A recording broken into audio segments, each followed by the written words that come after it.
after 9/11, all of us working at PHR realized that there would very likely be a huge problem of interrogation gone wild, meaning torture, cruel, inhuman, and degrading treatment.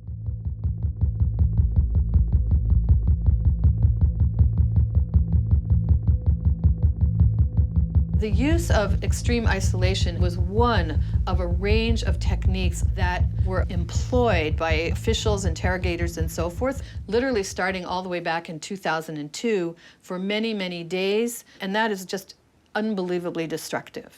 I was the first civilian lawyer to go down there in the commission process. In a 4 to 6 month period, you see a marked deterioration in many respects.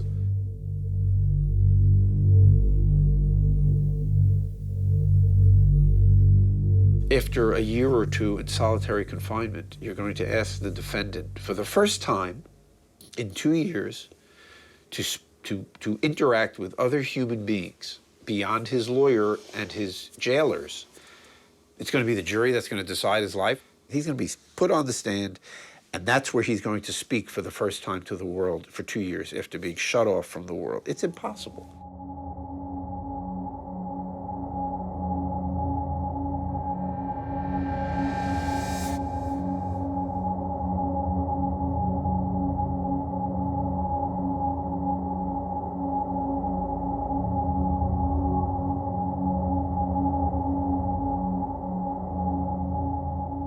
I spent about 9 years on active duty, and then I'm still in the reserves. In 2011, the Department of Defense assigned me to assist on the team representing Khalid Sheikh Mohammed, the lead defendant in the 9/11 case. What I can say is that the U.S. government has acknowledged that for the periods between 2003 and 2006, Mr. Mohammed was held at certain undisclosed foreign locations. Black sites. Otherwise known as black sites, right. He was waterboarded over 183 times. That's correct. I can state that, right. Sodomized through a technique called rectal. Right, that came out through Senator Feinstein's report. A series of memos between the Department of Justice, various organs of the U.S. government to include the Department of Defense, the Central Intelligence Agency, as to what types of enhanced interrogation techniques would be authorized for certain types of detainees.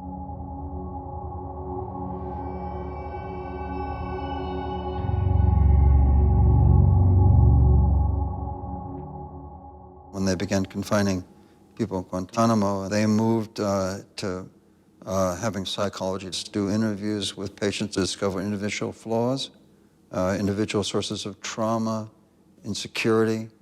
And then they also discovered, because they were dealing mainly with Arabs and Muslims, that Muslim males are uniquely upset by nudity and also by female physical contact, and then fear of dogs. Race has always played a role in American torture. The American torture techniques are part of old military punishments, punishments that were used on slaves, and you might find that strange, but there was one area where slaves were never whipped, but you used clean techniques on them, so they didn't leave marks, and that was if you're going to sell a slave, because a slave that had whip marks means that they were not going to obey. And so a clean slave got a higher price.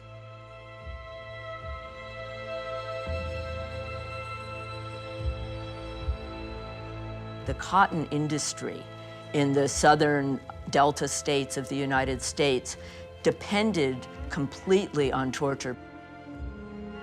Over the course of 4 decades, human beings, by using their bodies as a technological form, as a technological machine, were able to multiply by 8 times the amount of cotton an individual person could pick in a single day. So the use of torture is absolutely tied at the root from the very beginning.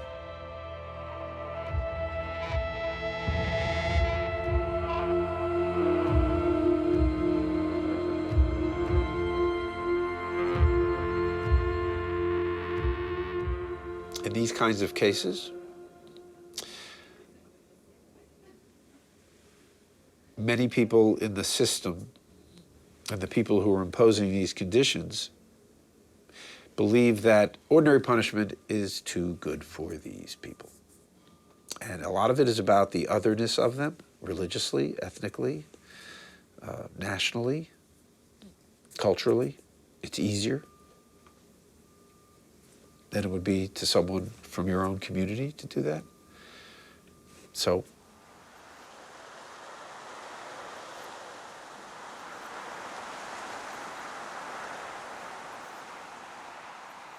in Guantanamo, Secretary of Defense Rumsfeld appointed a commander, Jeffrey Miller, whose job it was to extract information.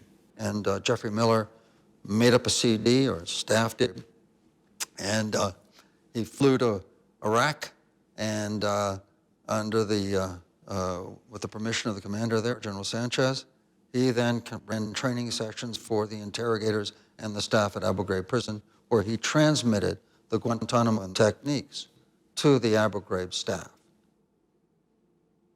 Basically, the restraints were removed, and they were told to get results. The thing that became so clear is that what the United States was doing was not a secret. It was hidden in plain sight. It wasn't really until the photographs from Abu Ghraib were released, which were just, you know, the tip of the iceberg of what was actually happening, that people in this country began actually talking about it.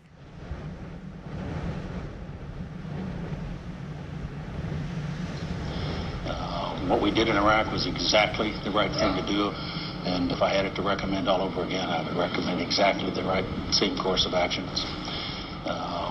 That we did exactly the right thing.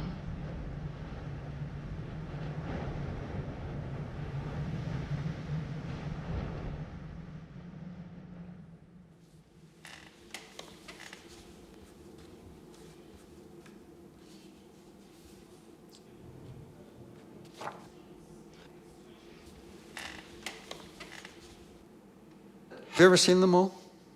Not all of them. I can give them to you. Well, there's 1,600 of them. We've only seen, I think, about 20, maybe 30. There's 1,600. And the worst ones are the ones we haven't seen.